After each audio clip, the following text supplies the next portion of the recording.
Olá, seja bem-vindo, seja bem-vinda a mais uma live aulão aqui do nosso canal no YouTube. E por que nós falamos live aulão? Porque essa aula ela é gravada com o compromisso que nós temos de entregar um melhor conteúdo. As lives ao vivo estávamos com alguma dificuldade, então passamos por formato de estreia, por formato de aulão. Porém, como eu ainda quero contribuir com a dúvida de vocês, eu estou no chat. Não sei se é desse lado, ou se você tiver no celular, provavelmente é aqui embaixo.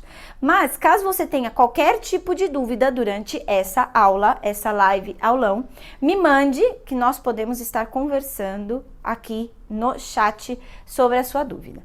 Hoje eu trouxe como tema desse aulão como contratar uma pessoa jurídica, um microempreendedor individual ou um autônomo, que é a prestação de serviço.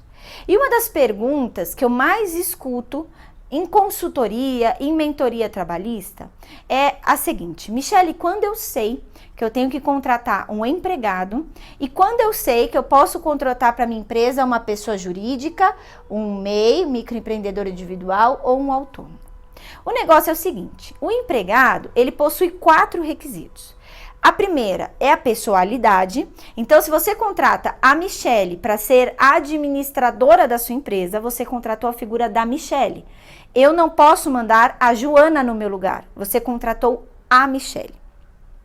Tem a habitualidade. Então, eu, Michele, como administradora da sua empresa, eu tenho uma rotina na sua empresa. Eu vou trabalhar de segunda, quarta e sexta, de segunda a sexta, de segunda a sábado, ou nem que seja só na segunda-feira, um dia na semana. Mas eu tenho uma rotina, eu tenho um dia que eu tenho que ir para sua empresa. E eu tenho horário para entrar e horário para sair. Então, pode ser de segunda a sexta, das 8 às 18, das 8 às 17, mas eu tenho um horário. Eu tenho onerosidade, então eu, Michele, administradora que trabalho de segunda, quarta e sexta, das 8 às 18 na sua empresa, eu tenho um custo para sua empresa, eu tenho onerosidade. E o mais importante, o 4º requisito, eu tenho subordinação. Por isso que eu, Michele, como administradora, se eu chegar atrasada na sua empresa, você vai me dar advertência, você vai me dar suspensão. Posso ter algum ato que chegue até a justa causa. Eu sou subordinada, eu estou exposta como a uma hierarquia. Nem que eu, na empresa, esteja em cargo alto, de alta confiança, eu estou subordinada a você, empresário, dono da empresa. De alguma forma, eu estou subordinada. E daqui, dessa subordinação, é que surgem as medidas disciplinares, que é o caso da advertência, da suspensão e da justa causa, como nós falamos. Esse empregado, quando você contrata um empregado, quando você tem um vínculo com ele, que é o vínculo entre empregado e empresa, e quando você tem que assinar a carteira de trabalho dele, nós estamos falando aqui de um empregado que vai ter uma rotina, ele vai estar no dia a dia da sua empresa, ele vai estar inserido na sua empresa e nas demais atividades da sua empresa. Diferente do que quando nós falamos numa pessoa jurídica, num microempreendedor individual ou no autônomo, porque eles, ao invés da subordinação, eles possuem autonomia.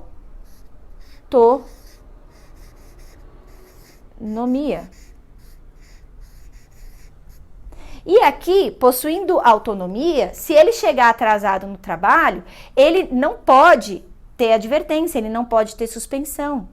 E aqui eu não estou falando de descumprimento de cláusula de contrato. Nós estamos falando aqui de o caso de um empregado. Digamos que aqui você contratou uma psicóloga autônoma. Ela chegou atrasada para a consulta. Você não pode dar uma advertência, nem verbal falando e também não pode dar uma advertência escrita.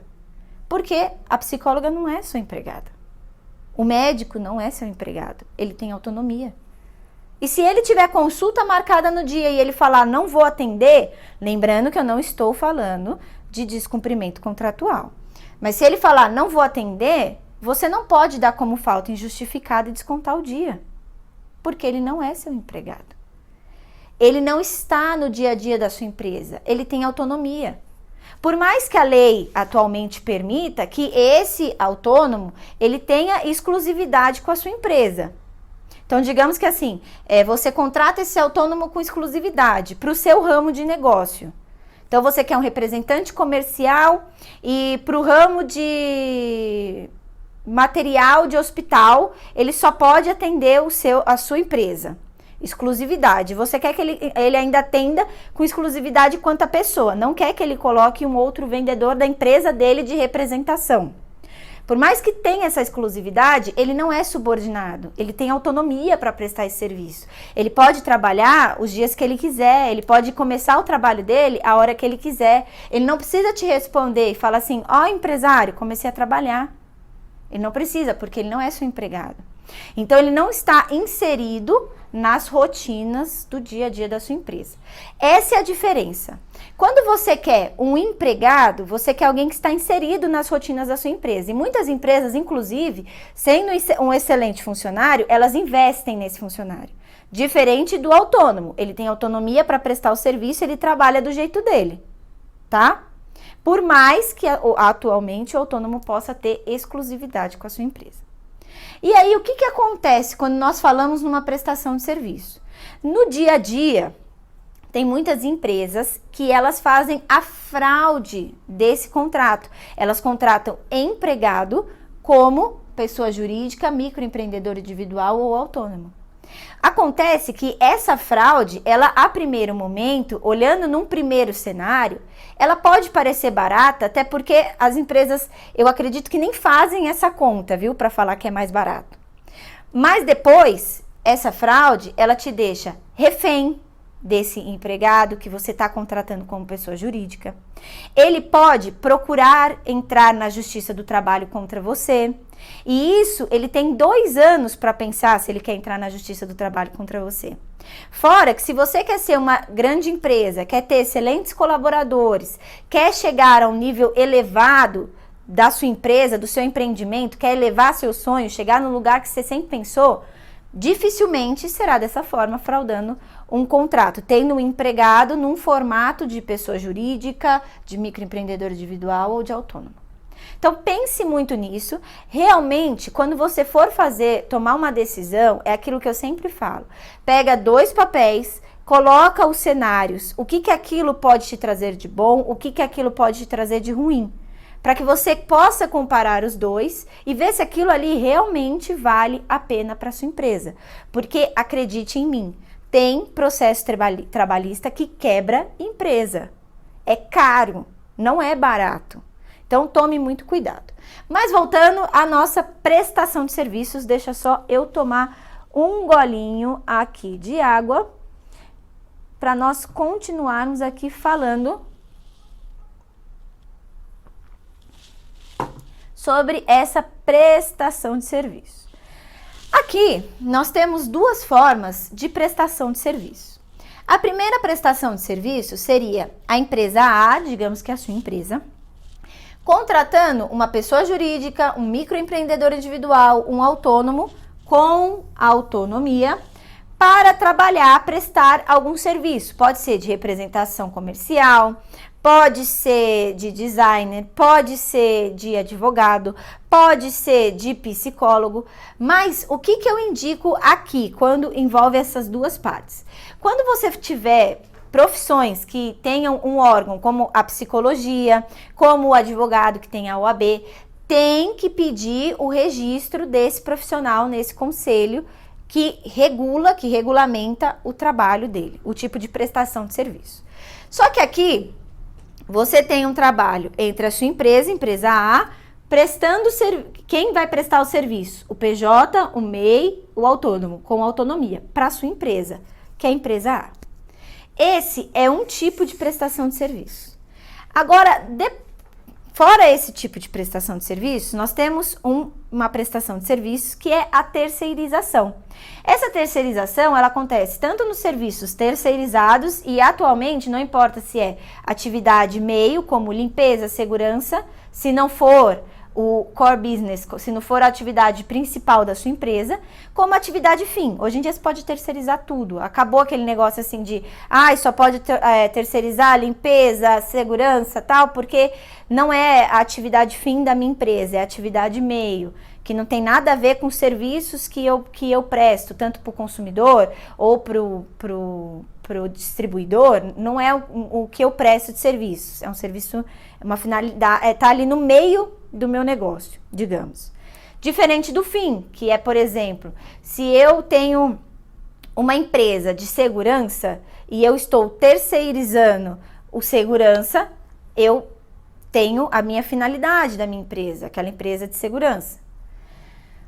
E aqui, dei um exemplo bem raso, tá? Porque tem diversos tipos de fim. Por exemplo, se eu vendo roupa e eu tô terceirizando o vendedor, ele é a atividade fim da minha empresa, porque ele faz a venda, eu vendo roupa. Ele não é a atividade meio, que nesse caso eu poderia ter terceirizado a limpeza. Entendeu? Acho que ficou mais claro esse exemplo. E aqui nós temos a terceirização. Hoje você pode terceirizar tudo. E quando nós falamos em terceirizar tudo, nós temos tanto na terceirização quanto num contrato temporário, que é quando uma empresa prestadora de serviços especializados na forma temporária pega e te vende, né, digamos, para você que é tomador, empresário desses serviços temporários, um empregado que vai prestar aqueles serviços especializados. Então aqui nós temos 3 partes dentro de uma relação de prestação de serviço. A empresa prestadora de serviços, e essa empresa prestadora de serviços, ela vai te disponibilizar um empregado terceiro, porque esse empregado é empregado do prestador de serviços. A empresa prestadora desses serviços terceirizados ou temporário vai assalariar, vai dirigir, vai contratar um empregado, vai ter vínculo empregatício com ele, vai registrar a carteira de trabalho dele. E você, empresa que contratou os serviços com esse prestador de serviços, vai ter que pagar a empresa prestadora de serviços pelos serviços terceirizados que serão prestados na sua empresa. Então seria mais ou menos assim: você, empresário, está precisando de um serviço de faxina. E aí você, precisando desse serviço de faxina, você ligou para um prestador de serviço, uma empresa que presta serviços de faxina. E essa empresa que presta serviços de faxina, ela vai disponibilizar um empregado que vai fazer a faxina na sua empresa. Só que o que acontece? Quando nós temos essa relação que envolve um empregado terceiro, você, como empresário, já possui uma responsabilidade para a Justiça do Trabalho. E essa responsabilidade, ela é chamada de responsabilidade subsidiária. O que é essa responsabilidade subsidiária? Você tem que fiscalizar se essa empresa prestadora de serviços está pagando salário para esse empregado, está recolhendo FGTS, está pagando tributo, está pagando tudo direitinho esse empregado, porque você tem uma responsabilidade subsidiária. E essa responsabilidade subsidiária, ela é tão importante que, se chegar na Justiça do Trabalho, esse empregado, ele vai colocar o prestador de serviço e você, tomador desse serviço, empresário, na Justiça do Trabalho. Se esse prestador de serviços não pagar, caso tenha uma condenação, uma sentença que tenha que ter esse pagamento, se ele não pagar esse empregado, você, como tomador de serviços, tem que pagar. E se você vai cobrar esse prestador de serviços ou não na Justiça, para a Justiça do Trabalho, não interessa. Se você vai entrar na Justiça Civil para cobrar esses pagamentos. Mas, para a Justiça do Trabalho, alguém tem que pagar o empregado. Não é o empregado que vai sair lesado, digamos. Então, tem que tomar muito cuidado. Primeiro, se você for fazer esse contrato de prestação de serviço com PJ, com MEI, com autônomo, tem que ter autonomia. Não pode estar subordinado à sua empresa. Se você quiser um empregado subordinado, eu indico que contrate um empregado com vínculo empregatício, com carteira assinada, com função específica na sua empresa. Isso é ter um excelente ambiente de trabalho. Agora, quer uma terceirização ou vai fazer um contrato temporário? Aí você tem prestador de serviços, tomador de serviços, empregado. Se você for empresa que presta serviços, você tem que pagar direitinho o seu empregado, salário, tem que pagar o FGTS, tem que pagar INSS e demais contribuições. Se você é o tomador, você tem responsabilidade. E essa responsabilidade, ela é subsidiária, você tem que fiscalizar. E quando você vai fiscalizar, você tem que ver se a empresa que você contratou para prestar esses serviços temporários ou terceirizados dentro da sua empresa que está tomando o serviço, se ela está pagando funcionário, se ela está pagando FGTS, pagando INSS e demais contribuições. Se não, chegou na Justiça do Trabalho, pior cenário do mundo, a empresa prestadora de serviços não pagou, não tem mais dinheiro, está quebrada a empresa prestadora de serviços, quem vai pagar é você que está tomando o serviço desse empregado. Agora, se você vai entrar na Justiça Civil ou não vai para cobrar o prestador de serviço, para a Justiça do Trabalho, não interessa. Então, tem que tomar muito cuidado, tanto nesse tipo de prestação de serviços, quanto nesse tipo de prestação de serviço. E o erro está no quê? Principalmente na falta de conhecimento de vocês, empresários. Em querer tratar com subordinação, até sem conhecimento, até sem querer, o empregado que tem autonomia. E aqui também você não pode tratar esse empregado com subordinação. Por quê? Porque se for uma terceirização, que é a chamada terceirização ilícita, que é a terceirização que está contra essas regras que eu acabei de explicar, a Justiça do Trabalho entende que esse empregado, ele é seu empregado e você vai ter que assinar a carteira de trabalho dele e você vai ter responsabilidade pelos pagamentos dele. Então, tem que tomar muito cuidado. O que seria no mundo ideal? Por exemplo, esse empregado, ele chegou atrasado na sua empresa. Você tem que pegar, ligar para o prestador de serviço e falar, ó, o empregado X, ele chegou atrasado hoje, hein? Tem que mandar alguém dar advertência para ele. Ou então, não quero esse empregado, troca por outro. Ele está cometendo muita falta dentro da minha empresa. Mas sempre você, empresário tomador, falando para o prestador. Nunca você, empresário tomador, falando para o empregado. Tem que tomar muito cuidado. Não pode tratar com subordinação, nem esse caso, nem esse outro caso. Tá certo? Então, vamos seguindo. E aqui, quando nós falamos em um contrato de prestação de serviços, nós falamos na escolha. Tem que escolher bem a empresa que vai prestar serviço para você.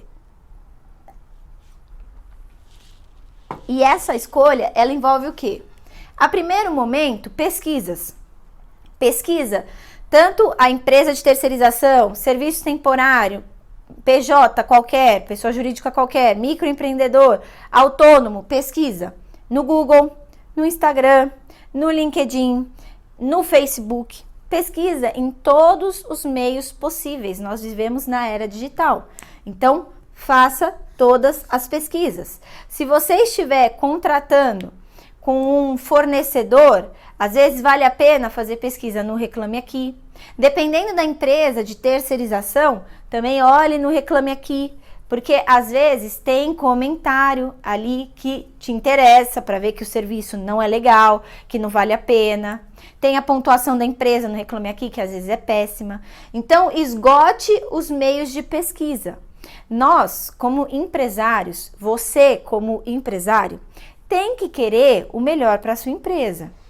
E querer o melhor para a sua empresa é querer o melhor empregado, o melhor prestador de serviço, o melhor fornecedor, o melhor vendedor, o melhor representante, que pode ser um autônomo, o melhor advogado. Queira o melhor para a sua empresa, tá?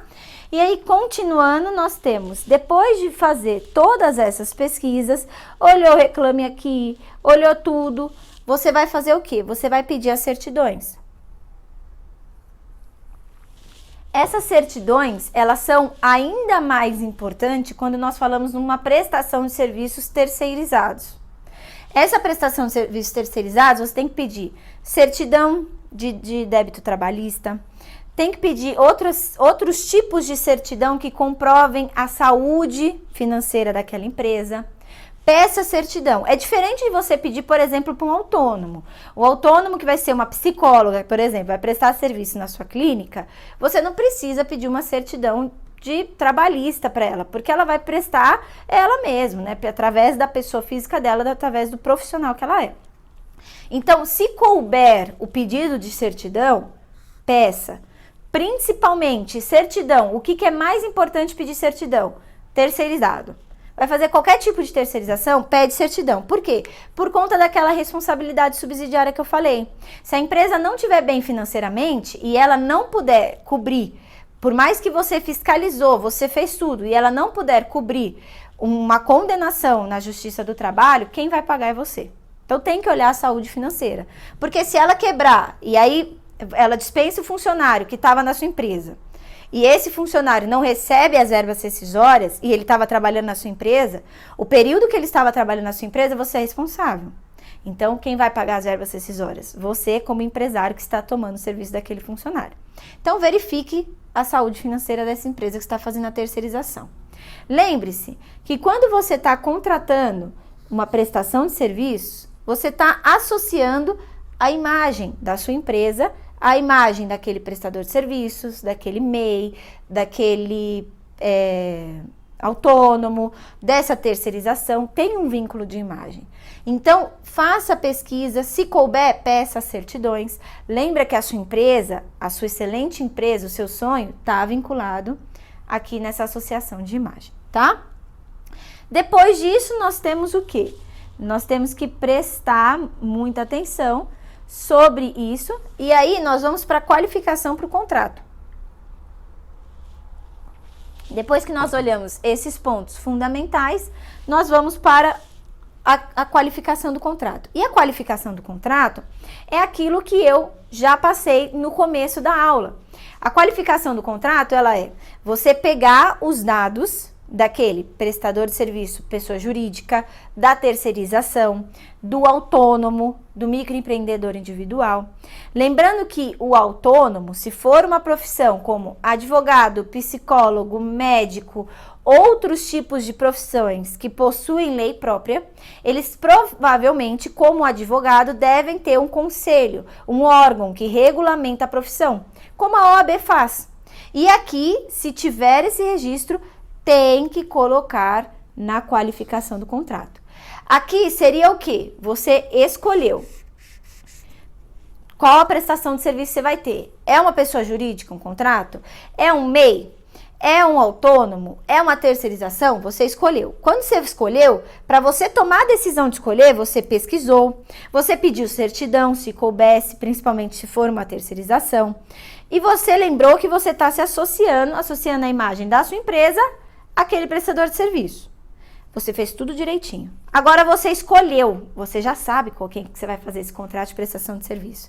Aí você vai qualificar, você tem que ter os dados para esse contrato de prestação de serviço. E ter os dados é o quê? É você ter um órgão regulamentador, ter o número, se for um advogado, o número da OAB. Tem que saber se ele estiver na OAB ou for um outro conselho, um conselho de psicologia, conselho de medicina. Tem que ver se tá tudo certo, se tá ativo o tipo de registro dele no órgão que regulamenta. Tem que olhar tudo direitinho, porque, por exemplo, um advogado que não está ativo na OAB, ele não é um advogado, porque ele precisa da OAB para caracterizar como advogado, tá? Então, precisa ter isso bem definido para a qualificação do seu contrato de prestação de serviço. E aqui, mais uma vez, para não ter problemas.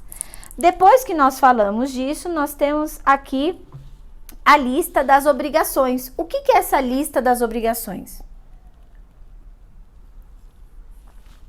Nessa lista das obrigações, você fará o seguinte, você vai pegar um papel e vai colocar no papel tudo que você combinou com esse prestador de serviço. É não chegar atrasado em consulta, é tratar bem o cliente, é entregar no prazo tal o que você contratou como prestação de serviço, enfim, tudo que você combinou, você vai anotar, escrever no papel, não importa se você pôr no Word, onde você quer pôr, mas tem que anotar. Por quê? Porque você vai colocar no seu contrato como obrigações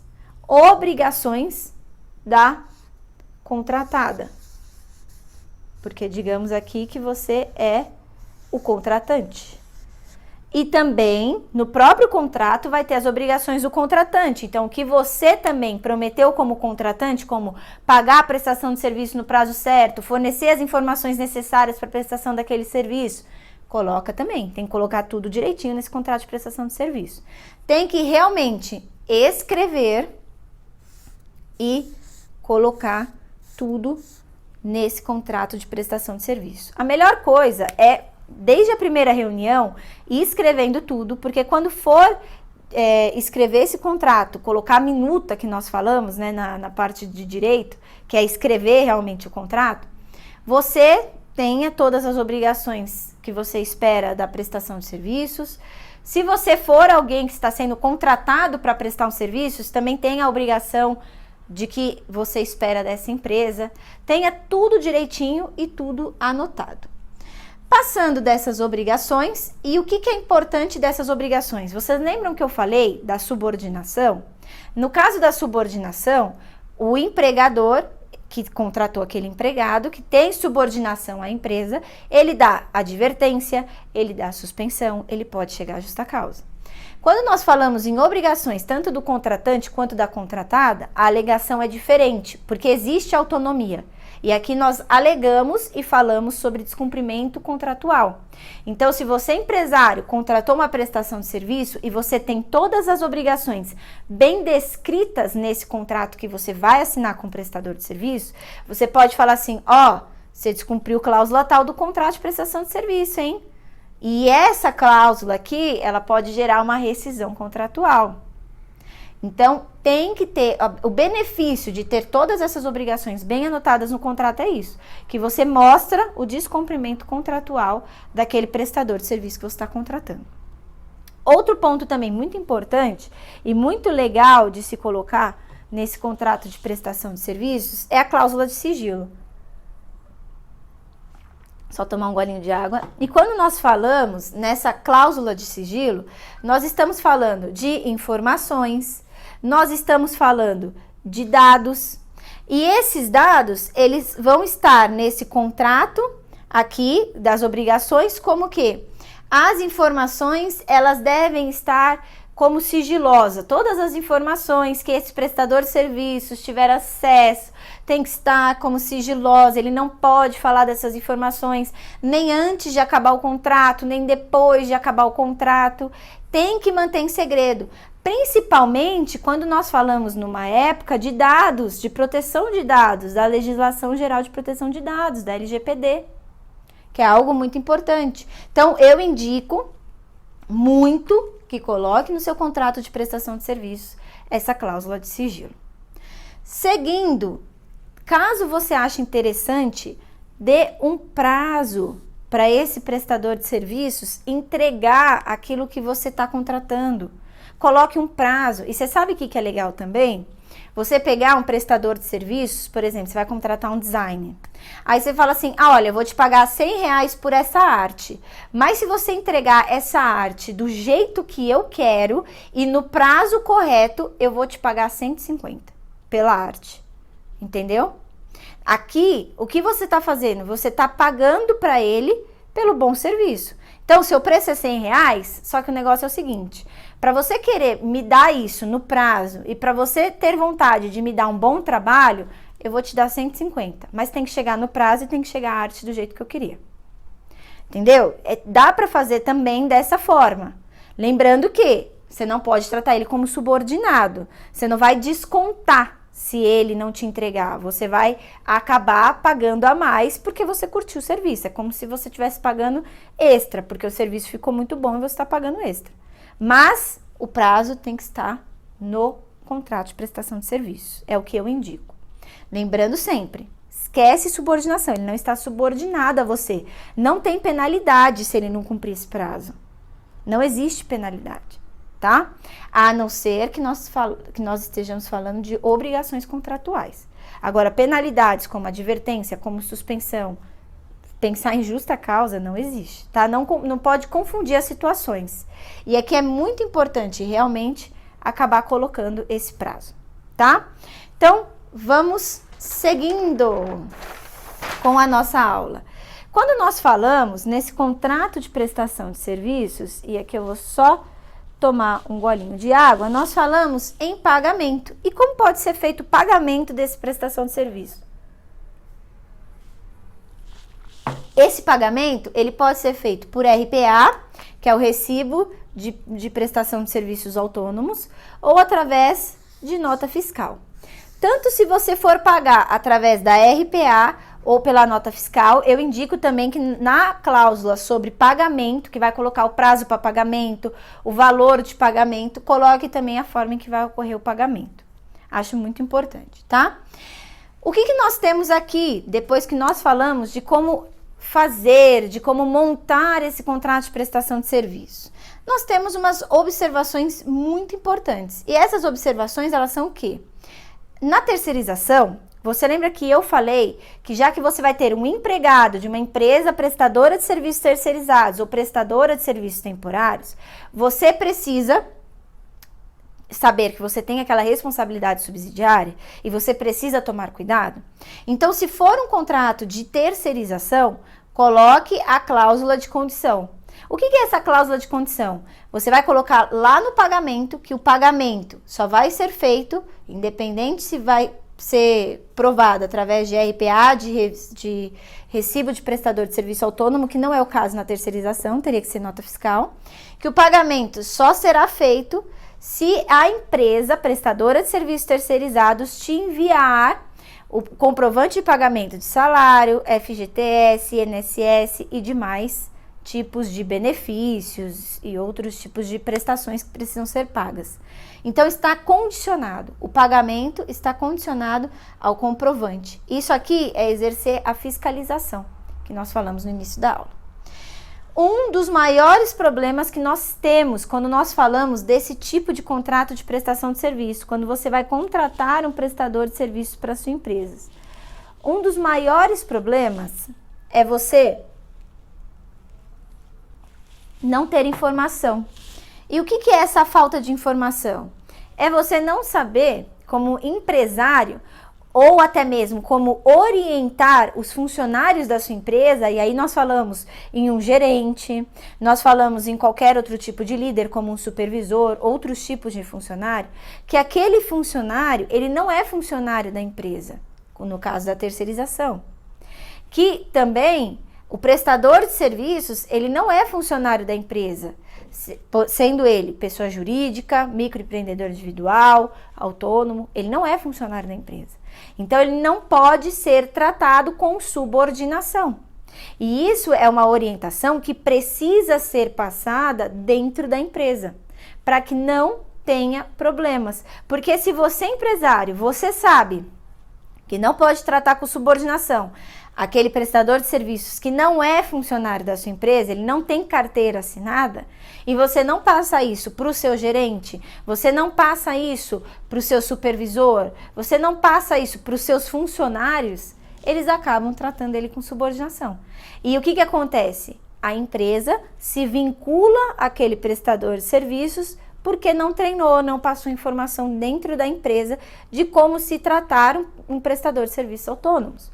Ou como se tratar um funcionário terceirizado, que tem empresas que até mudam o uniforme, pedem para aquele funcionário terceirizado ir com o uniforme do prestador de serviço, ou então eles entregam uma camiseta de cor diferente para aquele prestador de serviço, para que dentro da empresa, com treinamento, possa ter esse tratamento diferenciado.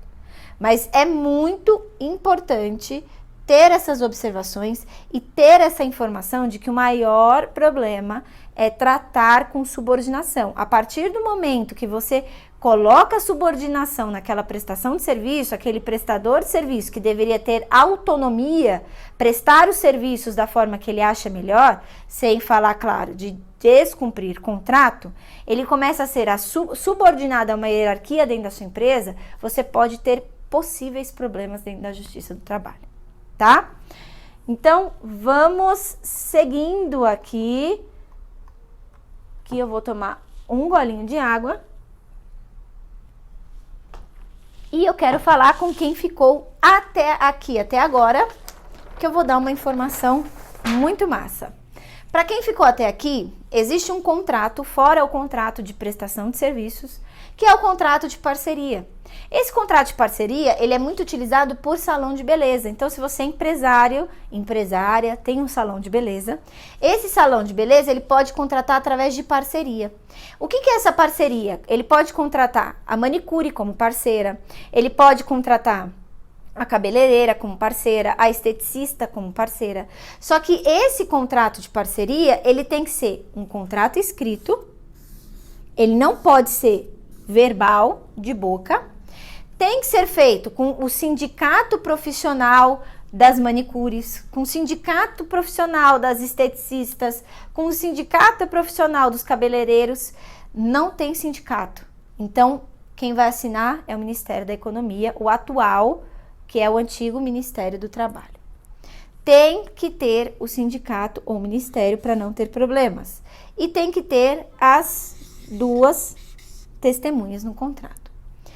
Tendo o contrato escrito, a assinatura junto, né, do parceiro, dos dois parceiros, né, tanto o salão de beleza quanto a manicure, o cabeleireiro, o esteticista, tendo a assinatura dos dois, tendo o sindicato ou Ministério da Economia, que é o antigo Ministério do Trabalho, e as duas testemunhas, ele precisa possuir algumas condições. E o que são essas condições? Essas condições primeiro, tem que ter o percentual de retenção do salão de beleza parceiro. O que é isso? A manicure, ela vai trabalhar no seu salão de beleza. Quanto daquela unha você vai reter aí no seu salão de beleza? Vai ter o cabelo, daquele que aquele cabeleireiro vai fazer. Quanto que você vai reter? Tem que ter no contrato de parceria. Depois disso, tem que ter as obrigações do salão parceiro, que vai fazer o recolhimento dos tributos, de tudo o que tenha que ser recolhido referente a essa parceria, tudo que precisa ser pago. Qual que é a obrigação do salão de beleza nisso? Precisa ter dentro desse contrato. Outra coisa também, tem que ter as condições e o período, como que vai ocorrer esse pagamento aqui, é muito importante. Outra coisa, só tomar um golinho de água aqui.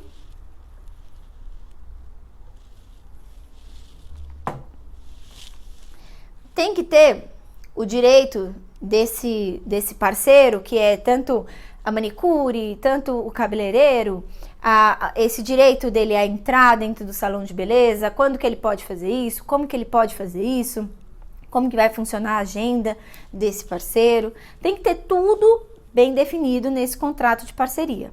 Também é importante falar dentro desse contrato de parceria que o empregado pode rescindir o contrato, que o parceiro, ele pode, tanto o parceiro salão de beleza, quanto o parceiro cabeleireiro, manicure, tudo, pode rescindir esse contrato desde que avise a outra parte com uma antecedência mínima de 30 dias. Eles não precisam de motivação para terminar o contrato de parceria, mas tem que avisar a outra parte com 30 dias de antecedência, para não ter problemas, tá? Então, tem que colocar tudo direitinho, tem que colocar como que vai funcionar a higiene dos equipamentos que eles vão utilizar dentro do salão de beleza, como que vai funcionar o tratamento ao cliente. Tem que ter todos esses tipos de condições. Inclusive, é muito importante que tenha também a condição desse profissional, pode ser manicure, cabeleireiro, tudo, estar com tudo em dia, quanto aos órgãos fazendários, quanto aos outros tipos de receita, a empresa esteja tudo direitinho se for um MEI. Então, tem que colocar tudo dentro desse contrato de parceria. Ele é muito importante e muito utilizado por empresas que são salão de beleza. E aqui, quando nós falamos nesse contrato de parceria, nós falamos também em problema com informação, com subordinação. E o que é essa subordinação? Não pode tratar o funcionário parceiro com subordinação. Ele não está subordinado às regras do seu salão de beleza. Isso é um ponto de extremo cuidado, porque se tratar com subordinação, quiser dar advertência, quiser dar suspensão, quiser pensar em justa causa para esse parceiro, você pode ter grandes problemas da primazia da realidade, que é algo que faz um princípio que é o norte da Justiça do Trabalho, e através dessa primazia da realidade, até esse parceiro ser reconhecido como funcionário do seu salão de beleza. Aqui é de extrema importância quando nós falamos em um contrato de prestação de serviço. E não importa se você está contratando uma pessoa jurídica, uma terceirização, um MEI ou se você está contratando um autônomo. Tem que lembrar que ele não é seu empregado e, portanto, se ele não é seu empregado, ele não tem subordinação. Só que não adianta só você, como empresário, saber disso. É preciso repassar para os funcionários dentro da empresa, para que eles também não caiam nesse erro. E aqui, fazendo a melhor escolha, olhando tudo direitinho, com certeza você vai ter uma excelente prestação de serviços dentro da sua empresa. Faça os papéis da tomada de decisão, verifique o que vale a pena, o que não vale a pena, porque você, como empresário, com certeza quer o melhor para a sua empresa e quer ver sua empresa crescer. Então, além do excelente funcionário, tenha o excelente prestador de serviços. Saiba que a sua empresa tem imagem vinculada com esse prestador de serviços. Por mais que às vezes agora você pense assim, a minha empresa é muito pequena, não tem esse vínculo assim de imagem. Só que na hora que ela for crescendo, você pode ter problema com esse vínculo de imagem anterior. Então, faça tudo certo desde o começo. Não deixa para fazer certo na hora que, como dizem, a água bate na bunda e as pessoas querem nadar para não morrer afogada. Não deixe isso acontecer com a sua empresa. Faça tudo planejado, faça tudo certinho desde o começo, porque você evita a dor de cabeça lá na frente. Espero que esse aulão tenha te ajudado. Eu estou disponível aqui no chat aqui embaixo ou desse lado ou do outro para responder todas as suas dúvidas. Conte comigo no que precisar e até a próxima segunda-feira na nossa live aulão. Até já!